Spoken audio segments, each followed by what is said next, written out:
ఇక తమిళనాడు జల్లికట్టుకు ఇచ్చినట్టుగా సంక్రాంతి కోడి పందాలకు కూడా ప్రభుత్వం ప్రత్యేక ఆర్డినెన్స్ తీసుకురావాలి అని ఆంధ్రప్రదేశ్లో కోడి పందాల నిర్వాహకులు డిమాండ్ చేస్తున్నారు. ఉమ్మడి పశ్చిమ గోదావరి జిల్లా వ్యాప్తంగా కోడి పందాల బరులు శరవేగంగా జరుగుతున్నాయి. సంప్రదాయ కోడి పందాలకు తరతరాల చరిత్ర ఉంది అని పందెం రాయులు చెబుతున్నారు. మరింత సమాచారం మా ప్రతినిధి శివసాగర్ అందిస్తారు. ఉమ్మడి పశ్చిమ గోదావరి జిల్లా వ్యాప్తంగా పందెం బరులు సిద్ధమవుతున్నాయి. సమయం కొద్దిగా తక్కువగా ఉండటంతో ఆగమేఘాల మీద పనులు పూర్తి చేస్తున్నారు.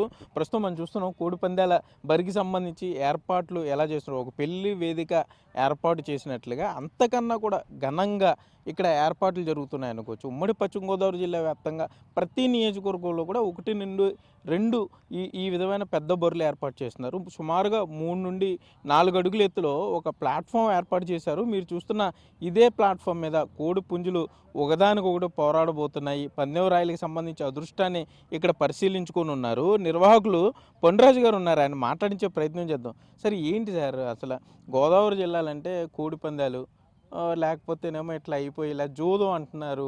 ఏంటి మరి ఇది బ్యాడ్ నేమ్ అంటారా లేకపోతే ఏంటి, దీన్ని ఎలా చెప్పాలి? అంటే బ్యాడ్ నేమ్ అంటే ఇది మాకు ఇదేంటంటే కోడి పందెం కానీ ఈ ఎడ్లు కానీ దోళ్ళలు కానీ అన్నీ మేపటం మొదటి నుంచి సాంప్రదాయం వ్యవసాయ రంగంలో వచ్చిన వాళ్ళం కదండి. ఇప్పుడు ఏమైందంటే మీడియా అంతా వచ్చి దీన్ని ఏంటంటే కోట్ల మీద రన్నింగ్ అవుతున్నాయి. అక్కడ ఏమి ఉండదండి, వస్తున్నాయి కోట్ల మీద ఎక్కడ తెచ్చి డబ్బులు ఎవరు పెడతారండి. ఏంటంటే ఎంటర్టైన్మెంట్ అందరికీ నచ్చుతుంది. ఇప్పుడు మా 2 జిల్లాలకి మాకు ఇది వెస్ట్ ఈస్ట్లో కూడా మా తాత ముత్తాతల నుంచి వస్తుందండి. ఇది కోళ్ళు మేపటం ఇవన్నీ ఇప్పుడు ఫ్యాన్సీ అయిపోయింది. ఇంకా అందంగా చేయాలి, అందరూ వస్తున్నారు. హైదరాబాద్ నుంచి కానీ జిల్లాల నుంచి వస్తున్నారు. వస్తుందో ఇంకా తప్పట్లేదండి. దానికొకటి తోడే ఇంకా అందంగా చేయవలసి వస్తుంది. పూర్వం సింపుల్గా అయిపోయి జనం ఎక్కువ వస్తున్నారు. 2, 3, 4, 5 వేల మంది వచ్చేయడంతో ఆ మెయింటెనెన్స్ అందరికీ నీట్గా అరేంజ్మెంట్స్ అన్నీ చేస్తున్నామండి. మా వాడు మాట్లాడతారు చెప్పండి. అంటే ఏంటండి మీ చిన్నప్పుడు ఎలా, ఇప్పుడేమో ఇంత అంగరంగ వేదికలు కడుతున్నారు, 5 అడుగులు స్టేజీలు వేస్తున్నారు, ఎల్ఈడి స్క్రీన్లు పెడుతున్నారు, లైవ్ టెలికాస్ట్లు ఇస్తున్నారు. మరి మీ చిన్నప్పుడు ఎలా ఉండేది కోడి పందెం? అంటే మీ తాతగారితోనో మీ నాన్నగారితోనో వెళ్ళిన గుర్తేమన్నా ఉండే అవకాశం ఉంటుంది, ఏంటి ఎట్లా ఉంది? చిన్నప్పుడు ఏముందండి, ఏ ఏరియా సింపుల్ అండి. అప్పట్లో ఏముందండి, కోడిపందెం అంటే అందరూ సమానత్వం ఇక్కడే ఉందండి. కోడిపందెంలోనే సమానత్వం ఉంది. ఎవడైనా నా దగ్గర పనిచేసి నా పాలేరు వచ్చి దీని మీద మీరు పందెం కట్టుకోండి, ఎవరి మీదైనా చేయొచ్చు. ఇక్కడ అంతా సమానత్వం అండి. కనవ చోట ఉండదండి. కోడిపందాల్లో ఉన్న సమానత్వం ఎక్కడ ఏ క్లబ్లో కానీ ఎక్కడ కూడా ఉండదు. అంటే పార్టీలు చూడరు, కులాలు చూడరు, మతాలు చూడరు, ఉండదు, ఏముండదు.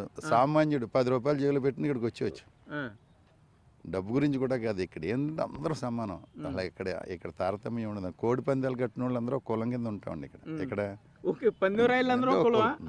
అలా ఉంటుంది తప్ప ఏ క్యాస్ట్ కానీ ఈక్వేషన్స్ ఇక్కడ ఏమి ఉండవండి. సరదా ఈ 3 రోజులు పండగ 3 రోజులు ఎంజాయ్ చేయటం. ఇది పూర్వం ఫ్రీ కోడిపందెం. ఇప్పుడు లీగల్గా ప్రాబ్లం కాబట్టి సంవత్సరం కట్టం కాబట్టి సంవత్సరం 3 రోజులు ఇవ్వటంలో జనం తాకిడి పెరిగిపోతుందండి. 5-6 వేల మంది వచ్చేవాడికి కంట్రోల్ చేయలేకపోతున్నాం. అంతకుముందంటే మేము వచ్చేవాడికి లేచి వెళ్ళిపోయేవారు జనం. ఇప్పుడు మీద అడిపోతున్నారు పిల్లలు కదండి. ఇంకా అందుకని ఫెన్సింగ్లు ఈ అంగాములన్నీ కంట్రోలింగ్ సిట్టింగ్ అవన్నీ అందరూ చూడాలి కదండి. ఎంత దూరం నుంచి వస్తారు, మళ్ళీ అందరూ డిసప్పాయింట్ అవ్వకుండా అందరిని కూర్చోబెట్టి 2-3 వేల మందిని కూర్చోబెడతాం. లేకపోతే బయట కూడా స్కేన్లు ఇచ్చేస్తున్నాం. సరే ఎందుకు సార్ మరి ఇంత బాగా జరుగుతుంది? లేకపోతే లేడీస్ కూడా ఎక్కువగా చూడడానికి వస్తున్నారు. మరి జల్లికట్టులాగా ఎందుకు అనుమతి ఇవ్వలేకపోతున్నారు అనుకుంటున్నారు ప్రభుత్వం? జల్లికట్టుకి ఇచ్చినట్టు మాకు ఇస్తున్నారు కదండి. ఈ 3 రోజులు సంక్రాంతి 3 రోజులు ఇస్తారు. ఉత్తప్పుడు ఇంకా అది క్రైమ్ కాబట్టి, జోదం క్రైమ్ కాబట్టి వేయరన్నీ. వాళ్ళు ఎందుకంటే కత్తి కట్టకుండా పందెం వేయటమే కదండి. ఇంకా అంతే అండి. ఏంటి సార్, ఏంటి ఇన్ని కోట్ల రూపాయల పందెం జరగబోతుంది అంటే మీకు ఒక ఐడియా ఉంటుంది కాబట్టి గోదావరి జిల్లాల్లో సుమారుగా టర్నోవర్ ఇప్పుడు గత ఏడాది ఏదో సుమారుగా 1000 కోట్లు అని మా మీడియా చెప్పాము. ఇప్పుడు ఏంటి, ఇప్పుడు ఎన్ని కోట్ల రూపాయలు? మీ మీడియాకి ఎస్టిమేషన్ వేసుకుని చెప్పేటువంటి ఏముందండి, బడ్జెట్ ఇచ్చినట్టు. దీంట్లో ఏముంటుందండి, ఇక్కడ స్టేట్ బడ్జెట్ ఇచ్చేస్తారండి. మీరు 1000 కోట్లు ఎక్కడి నుంచి వస్తుంది, ఎవడ తెస్తాడు? మా 10 ఊర్లు కలిపి 15 లక్షలు 20 లక్షలు ఉండదు జేబుల్లో ఎవడ కుర్రోళ్ళకి. ఊరినే పందెం చూసి ఎంజాయ్ చేసి అవి మాసం పోటీలు తినేసి ఇంకా ఈ వాటి గురించి వస్తే మనకు తెలియదు, మనం కామెంట్ చేయకూడదండి. అర్థమైందండి. లాస్ట్ ఇయరే కట్టారు కదండి. మరి ఫ్యాన్సీ పెద్ద పందాలండి, మా అలా కాదు. ఇక్కడంతా సాంప్రదాయం పందెం అండి. మేము ఫైనాన్షియల్గా పెద్ద కమిట్మెంట్లు ఉండవండి, మీడియంగానే ఉంటుంది మా పందెం అంతా. ఏంటి సార్ ఏంటి ఎంత పందాలు లక్షలు తీసుకొస్తున్నారా వేల? లక్షలు ఏం కాదు, ఆయన చెప్పినట్టుగా ఇది ఒక మా సంస్కృతి సాంప్రదాయం.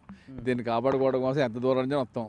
ఈ 3 రోజులు ఎంత ఖర్చు అయినా ఇక్కడ రావడానికి ఖర్చు పెడతాం, ఇక్కడ వచ్చి ఖర్చు పెట్టాం. ఇక్కడ వచ్చి అంతా మా అన్ని ఫ్రీ ఇళ్ళు. ఇక్కడ రావడం కోసం ఎంతైనా ఖర్చు పెడతాం. ఎక్కడి నుండి వచ్చారు? నేను ఆఫ్ఘనిస్తాన్ నుంచి వచ్చాను. ఎక్కడి నుండి వచ్చారు? ఆఫ్ఘనిస్తాన్. ఏం చేస్తారండి ఆఫ్ఘనిస్తాన్లో? నేను బ్యాంక్ సీఈఓని. ఇప్పుడు కోడి పందాల గురించి వచ్చారా? మరి మా ఊరు మా అంతా కలిసి పెరిగి కలిసి చదువుకున్నాం. మరి వీళ్ళు చేస్తే సపోర్ట్ ఉండాలి కదా.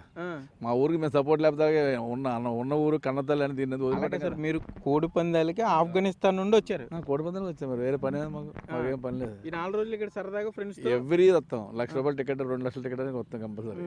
అది సార్, ఓకే. అది కోడి పందాల కోసం వస్తాం. అంటే కోడి పందాల కోసం కాదు, కోడి పందాలు వచ్చి జనాల్ని, మా బంధువుల్ని, ఫ్రెండ్స్ని, క్లాస్మేట్ని, మా కోడి పందాలు మాకు ఇష్టం లేదు. కాకపోతే మా తమ్ముడు వాళ్ళు వేస్తారు కాబట్టి వాళ్ళకి వెనకాల సపోర్ట్ అంతే. ఓకే, మనం చూస్తున్నాం ఆఫ్ఘనిస్తాన్ నుండి వచ్చారు ఈయన. బ్యాంకులో అక్కడ ఉన్నతాధికారిగా పనిచేస్తున్నారు. ఇదే విధంగా మొత్తం ఉమ్మడి పశ్చిమ గోదావరి జిల్లా వ్యాప్తంగా కూడా ఇదే పరిస్థితి. దేశ విదేశాల్లో స్థిరపడిపోయిన వాళ్ళందరూ ఈ 4 రోజులు పండుగ 4 రోజులు ఇక్కడ బంధువులతో ఎంజాయ్ చేయడానికి వస్తున్నారు. వీరు కాక తమిళనాడు, కర్ణాటక, ఒడిశా, తెలంగాణ, ఈ ఇతర ప్రాంతాల నుండి కూడా పెద్ద ఎత్తున ఇక్కడికి అంటే పర్యాటకులు చేరుకుంటున్నారు. పండుగ 4 రోజుల పాటు ఆ కోడి పందాలను ఆస్వాదించడానికి సిద్ధమవుతున్నారనే చెప్పుకోవచ్చు. కెమెరామెన్ భాగ్యరాజ్తో సాగర్ బిగ్ టీవీ, పాలకొల్లు నుండి.